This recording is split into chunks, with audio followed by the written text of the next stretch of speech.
Quickly, it was one meeting, one proposal, and one shared concern, all pointing to tackling insecurity.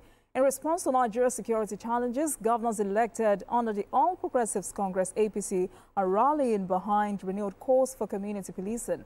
At a closed-door meeting convened by the Progressive Governors Forum, the leaders explored the establishment of state police, a proposal championed by Benue State Governor Hyacinth Alia. They pledged support for decentralized security structures and urged collaboration with federal authorities to ensure coherence and impact. Vicky, we're back here. Let me start with Sikian. Community policing, we're back to talking about how well are we on course to tackling the challenge of insecurity? We should be on course. And I continue to ask myself, how come the bill before the National Assembly has not been passed? After several months, how come that bill has not been passed? Because we look at it from the point that the current situation we have goes beyond just policing, our Nigerian police force. Recently, some weeks back, the Inspector General of Police said he opposed, at the National Assembly, said he opposed the idea of state police. Of course, we expect him to say that for his own reason, which I would call, I say it's been selfish, because at the current rate, how many policemen do we have? With the high level of insecurity across Nigeria, has the Nigerian police been able to solve that? We are not saying that state police will eradicate totally the issue of insecurity in Nigeria, but it will go a long way. Because what means that the states will take charge of policing within their states. Currently, you say, oh, some governors are going to misuse it. Of course, even currently, are the governors not misusing the Nigerian police as it were? Are they not using the Nigerian police for whatever things they want to do against political elements? So, the issue of this state policing should have been dealt with. This one is community policing. Yes.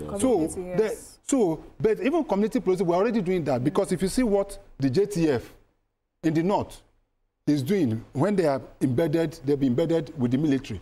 And you see that the success that they'll be able to achieve. In Southwest already, we have community policing in Amotekun. I just came back from a state in the Southwest just this morning.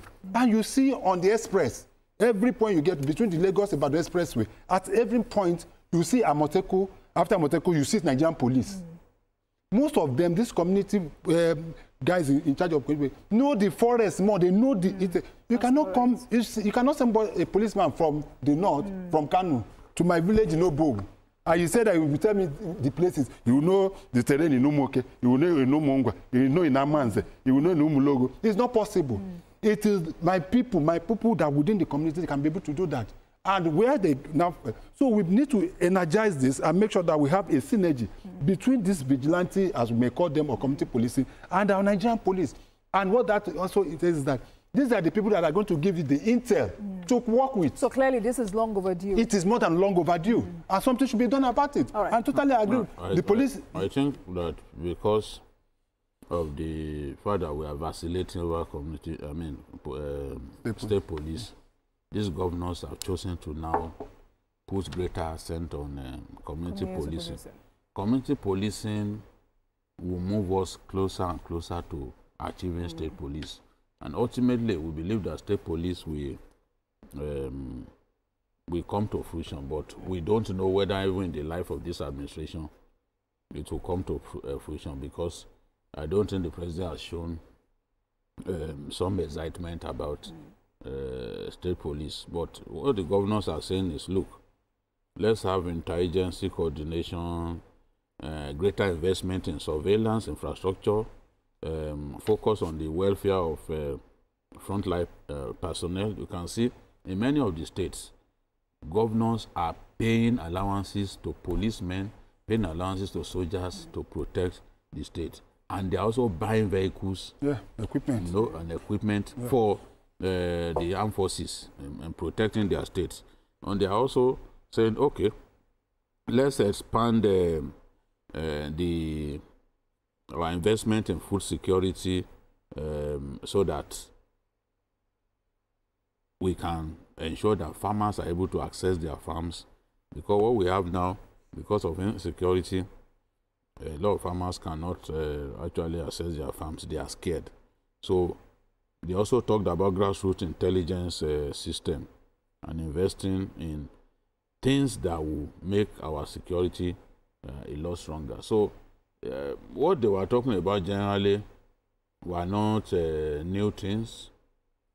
We are just emphasizing what we need to improve upon, which will help everyone. I know that the conversation will eventually get to state police, because I don't think we have any option at this stage.